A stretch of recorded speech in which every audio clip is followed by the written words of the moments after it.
আসসালামু আলাইকুম, আপনাদের স্বাগত আমার নতুন আরেকটি ব্লগে। আমি আজকে মাংস রান্না করব, হাঁসের মাংস। অনেক দিন থেকে হাঁসের মাংস খেতে ইচ্ছে করছিল। আপনাদের ভাইয়াকে বলেছি বাজার থেকে সুন্দর একটি হাঁস নিয়ে এসেছিল। হাঁসটা ছিল মুরগি হাঁস, দেশি একদম ডেগে হাঁস, আর এত সুন্দর মাংস হয়েছে দেখে খুব ভালো লাগছে, তাই তাড়াতাড়ি করে চলে আসলাম রান্না করতে। দেখুন, মনে হচ্ছে গরুর মাংস, অনেকটাই চর্বিযুক্ত মাংস ছিল। আমার খুবই ভালো লেগেছে।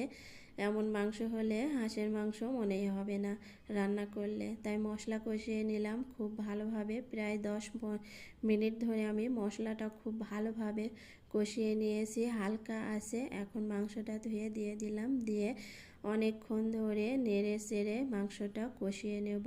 হাঁসের মাংস রান্না এভাবে করলে মনে হবে না যে হাঁসের মাংস খাচ্ছি, রান্নার ভেতরে আসলে সব কিছু।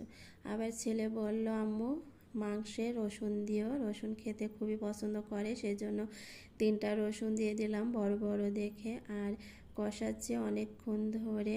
দেখুন, প্রায় কষানো শেষের দিকে, তেল উঠে গেছে।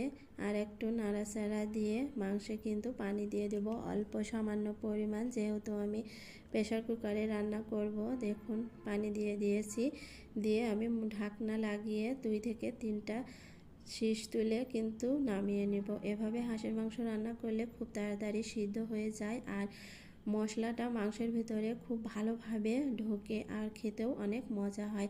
আমার রান্না কিন্তু শেষ হয়ে গেছে। এখন আমি ভাজা গরম মশলা আর জিরের গুঁড়ো দিয়ে দিলাম, দিয়ে একটু নেড়ে চেড়ে নিচ্ছি। যেহেতু রুটি দিয়ে খাবে, সেজন্য একটু হালকা ঝোল রেখেছি। যাই হোক, এইটুকু ঝোলে কিছু হবে না, কিন্তু হাঁসের মাংস ভুনা হলে কিন্তু বেশি ভালো হয়। যাই হোক, একটু ঝোল রেখে দিলাম রুটি দিয়ে খাওয়ার জন্য। আর এই যে সালাদ কেটে নিয়েছি, আর এখানে সবজি করেছি, এই যে